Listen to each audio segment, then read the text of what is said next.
விவிலிய வகுப்பு ஒன்றில் இயேசுவின் சோதனைகளைப் பற்றி விளக்கிச் சொல்லிவிட்டு, உங்களுடைய அன்றாட வாழ்வில் இதுபோன்ற சோதனைகளை சந்தித்திருக்கிறீர்களா என்று கேட்டேன்.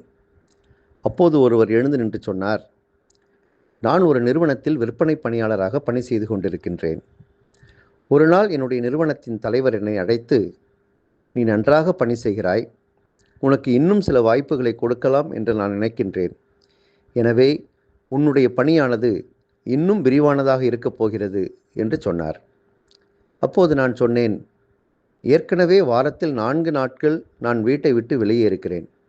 இதுவே என் மனைவிக்கும் மகளுக்கும் நான் செய்கின்ற மிகப்பெரிய துரோகமாக கருதுகிறேன். அவர்களை பார்க்க முடிவதில்லை, அவர்களுக்கு தேவையானவற்றை நான் செய்ய முடிவதில்லை, அவர்கள் மீது அன்பை காட்ட முடியவில்லை என்று சொன்னேன். அதற்கு தலைவர் சொன்னார், இன்னும் அதிகமான பணிகளை நீ செய்யும்போது உனக்கு இன்னும் அதிகமான பலன் கிடைக்கப் போகிறது. உன்னுடைய மனைவியையும் மகளையும் நீ பார்த்து கொள்வதற்கு அதுதானே மிக முக்கியமான தேவை. எனவே அவர்களும் மகிழ்ச்சி அடைவார்கள். இன்னும் அதிகமான பணம் கிடைத்தால் உனக்கு மகிழ்ச்சி தானே என்று சொன்னார்.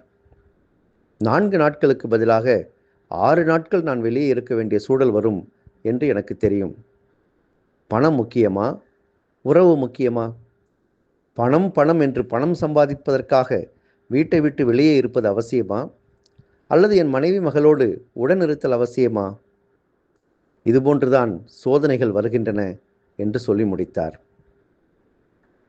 இன்றைய முதல் வாசகம் ஆதாம் ஏவாளுக்கு ஏற்பட்ட சோதனையை நம் கண் முன்பாக வைக்கிறது.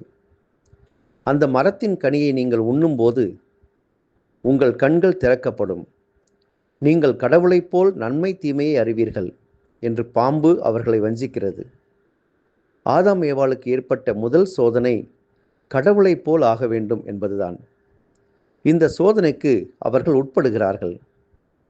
சோதனைகள் எப்போதுமே அழகானவையாக இருக்கும் என்பதை தொடக்க நூல் சொல்கிறது. அந்த மரம் உண்பதற்கு சுவையானதாகவும், கண்களுக்கு களிப்பூட்டுவதாகவும், அறிவு பெறுவதற்கு விரும்பத்தக்கதாகவும் இருந்ததைக் கண்டு பெண் அதன் பழத்தை பறித்து உண்டாள், தன் கணவனுக்கும் கொடுத்தாள், அவனும் உண்டான். இவ்வாறு அவர்கள் சோதனைக்கு இடம் கொடுத்தார்கள். இயேசுவுக்கு ஏற்பட்ட சோதனையை நற்செய்தி நம் கண்முன்பாக வைக்கிறது.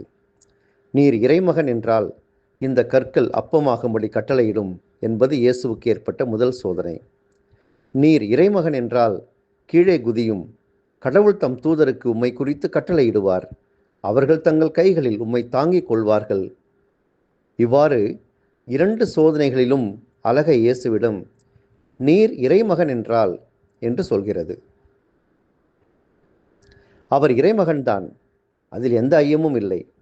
எனவே இயேசு இந்த சோதனைகளுக்கு உட்பட வேண்டிய அவசியமே இல்லை. நீர் நெடுஞ்சான் கிடையாக விழுந்து என்னை வணங்கினால் இவை அனைத்தையும் உமக்கு தருவேன் என்பது 3வது சோதனை. இயேசு தனக்கு ஏற்பட்ட இந்த 3 சோதனைகளையும் இறை வார்த்தையின் துணை கொண்டு முறியடிக்கின்றார். சோதனைகள் வருவது இயல்புதான், ஆனால் சோதனைகளை மேற்கொள்ள நாம் கற்றுக்கொள்ள வேண்டும். இந்த தவக்காலம் சோதனைகளை நமக்கு கொடுக்கும், ஆனால் இறை வார்த்தையின் துணை கொண்டு நாம் அதை முறியடித்து இயேசுவைப் போல வெற்றி வீரராக வாழ முயற்சிகளை மேற்கொள்வோம்.